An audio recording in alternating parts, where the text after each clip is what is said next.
If fast food feels expensive right now, you are not imagining it, and you are not bad with money for noticing it. A lot of people still go to the drive-thru expecting a simple fallback, something quick, something predictable, something that used to keep the whole day from getting derailed.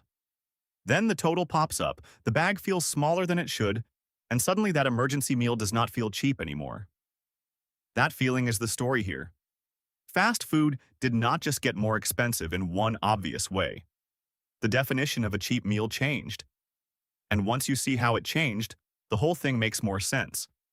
Smaller portions, app-gated deals, combo pressure, add-ons that seem minor until they are not, menu designs that push you toward the more expensive choice while making it feel practical. This is not about blaming anybody who buys fast food. For many people, it is still the only realistic option in a rushed day. The problem is that the system around it has been redesigned to make the final bill higher than the menu board first suggests. So let's walk through what changed, what to watch for, and how to tell when fast food is still a decent value, and when it has turned into a quiet money leak. Start with the most basic shift. A cheap meal used to feel filling enough to justify itself. You paid a modest amount, you got something hot, and you moved on. Now many people leave with the same amount of hunger they had before they ordered. That is where the frustration starts. Because the worst value is not always the highest price. Sometimes it is the lower price that does less work. If a smaller burger, smaller fries, or a watered-down drink leaves you looking for more food an hour later, the meal was not actually cheap, it was just lightly priced. And that distinction matters more than people think.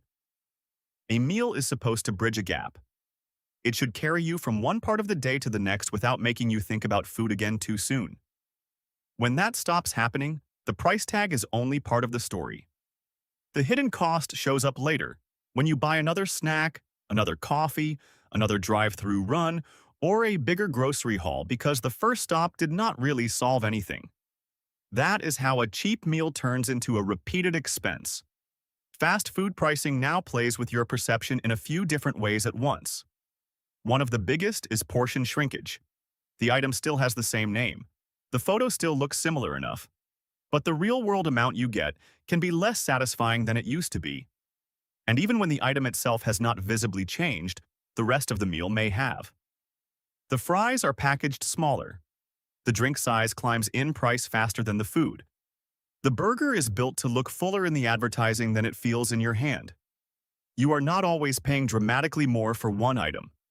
You are paying a little more for several pieces that no longer create the same meal experience. That is why the receipt shock happens. You think you ordered a basic lunch. Then the screen shows a combo, a drink upgrade, maybe a sauce charge, maybe an upsell prompt, and suddenly the total is in a completely different category than your first impression. The menu board is often the first part of the trap. Not because it is dishonest in a simple way, but because it is designed to steer attention. The cheapest item may be there, but it is not always the item built to satisfy you. So you look at a burger price and think, fine. Then the combo appears. Then the app says, a special is available if you add one more item. Then the cashier asks if you want to make it large. Then the meal you thought would be an easy fallback becomes a carefully stacked bill. That is the pattern.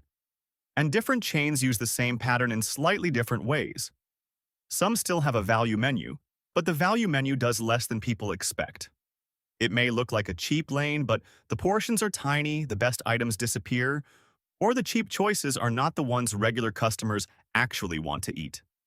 Others lean on limited-time items, so the low price never feels dependable. You might see a good deal for a week, maybe two, and then it is gone. That creates a false sense of stability.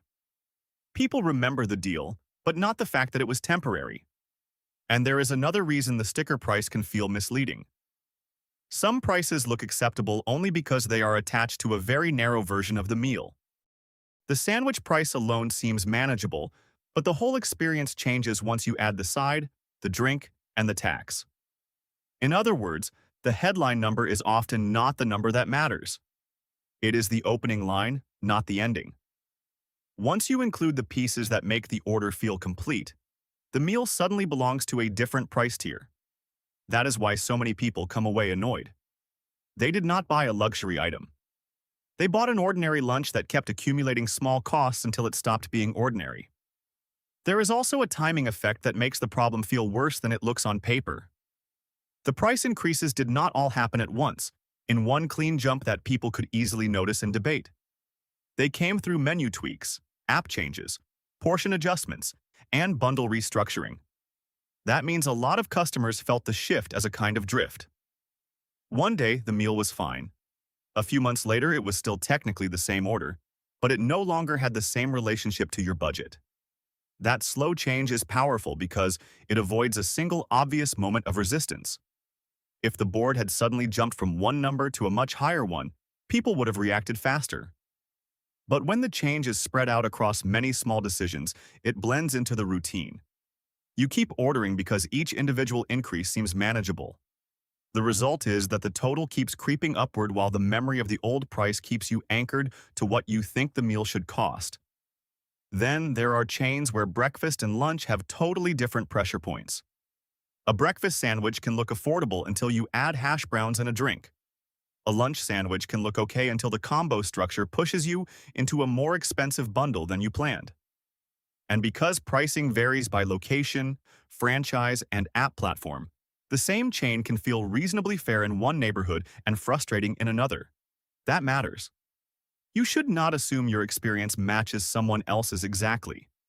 But the broader consumer lesson still holds. The system is fragmented on purpose. Fragmentation makes comparison harder. A chain can say it has value. The app can say it has deals. The menu board can show a low starting price. But what matters is the final cost of the meal you actually want, in the location you are actually standing in, at the time you are actually hungry. The moment you are tired, rushed, or already thinking about the next errand, that complexity becomes a cost by itself. Fast food used to sell certainty. Now too often it sells a decision tree. That brings us to the portion trap. This is the part people feel in their hands before they can explain it. You open the bag and the food is smaller than your memory of what used to count as a normal lunch. The fries are a side, not a real amount of food. The sandwich looks adequate on a screen, but in your car or kitchen it feels thin. If you are feeding more than one person, the problem gets even sharper. A family buying fast food is not just buying a meal. They are buying enough meal to calm down a hungry group without causing another stop later. That is where value matters most. If one trip does not carry the household far enough, the cheap option becomes expensive in a different way. You pay once, then pay again, because everyone is still hungry. That is why upsizing is so effective. It feels like the responsible move. It feels like protecting yourself from having to buy more food later. But many upsells are built to exploit that exact logic. The menu makes the larger version look like the smarter choice, even when the smaller version would have been enough if it had not been artificially modest in the first place. And once you have been trained to worry that the base item is too small, the larger size starts to seem less like a treat and more like insurance. That is a powerful psychological trick. You are not simply choosing more food. You are buying peace of mind because the portion structure has made the regular order feel insufficient.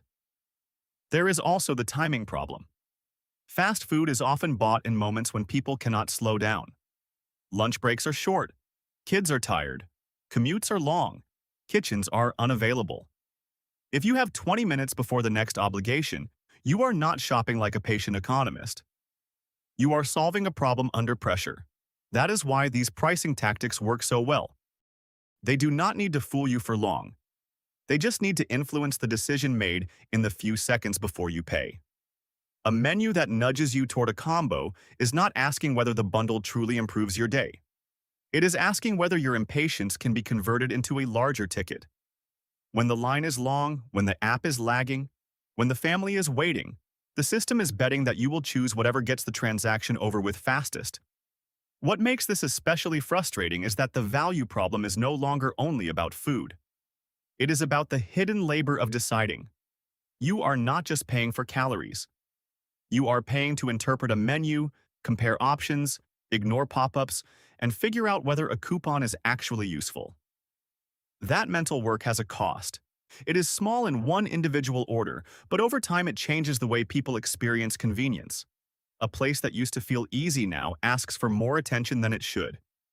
And once convenience starts demanding strategy, the whole promise of fast food weakens. So what should you watch for? First, look at whether the item solves the actual need. If you need a quick lunch during a short break, the goal may be simple: hot food, fast service, no second stop.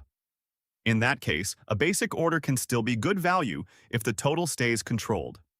But if the meal is meant to hold somebody over for hours, or if you are buying for more than one person, then a tiny discount on a tiny portion is not a win. It is a bargain-shaped disappointment. A lot of people only notice this after the fact. They realize the meal was cheap in the narrowest sense possible, but not in the sense that matters to real life. Cheap food that fails to function is not a savings. It is a repeat purchase waiting to happen. Now let's talk about the digital layer, because that is where many of the newest traps live. App deals sound helpful, and sometimes they are, but they also change how pricing works. A deal may only appear if you sign in. It may only show up after location access is enabled. It may only be available in the app and not at the counter. It may expire quickly, or require a minimum spend, or be limited to a specific time window that does not fit your day. That means the better price is often not the easiest price. And this matters because the app does something subtle. It makes the regular price feel like the exception, and the app price feel like the real one, even when the app price is just a conditional offer designed to move behavior. So a person sees a deal, but to use it they have to adjust the whole order around it. Add more. Change sizes. Buy within the app. Make a second decision they did not plan on making. The discount becomes a script. That is not always bad, but it is never neutral. The house wants you to think the deal is the reward. In reality, the deal often serves as the steering wheel. This is why some people end up spending more than expected even when they believe they found a bargain. The offer saved a little on one item, but the order grew around it. The app did not just offer a cheaper path. It trained the customer to accept a different ordering process, one that can be harder to compare with the old counter price. There is another layer here that people miss. The pricing structure itself can change from moment to moment. Limited time offers create urgency. New menu items create curiosity.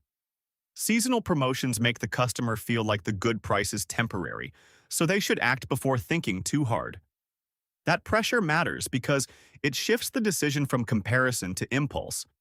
If you feel like you need to order now or lose the deal, you are less likely to do the math. And fast food companies know that the math is where the real value question lives. Once the customer has time to compare the meal, the value often looks worse than it did in the ad. Now let's pause and reset the picture, because this is the question underneath all of it. What counts as value now?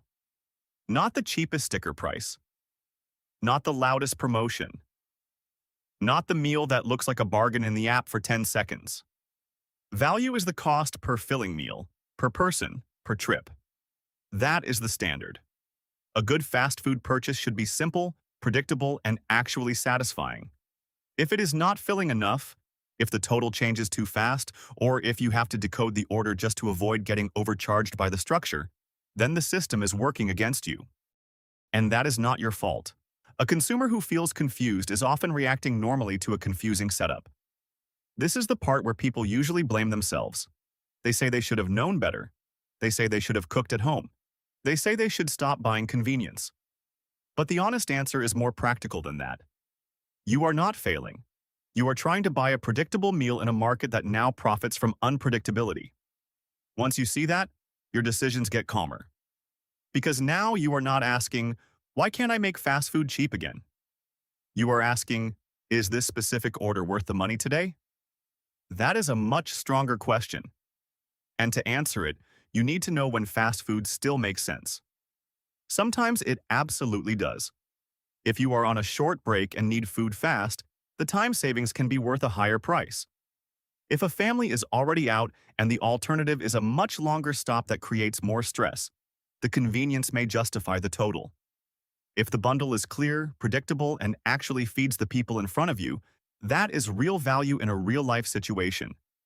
The mistake is not buying convenience. The mistake is assuming every convenience meal still qualifies as a value meal. Those are not the same thing anymore.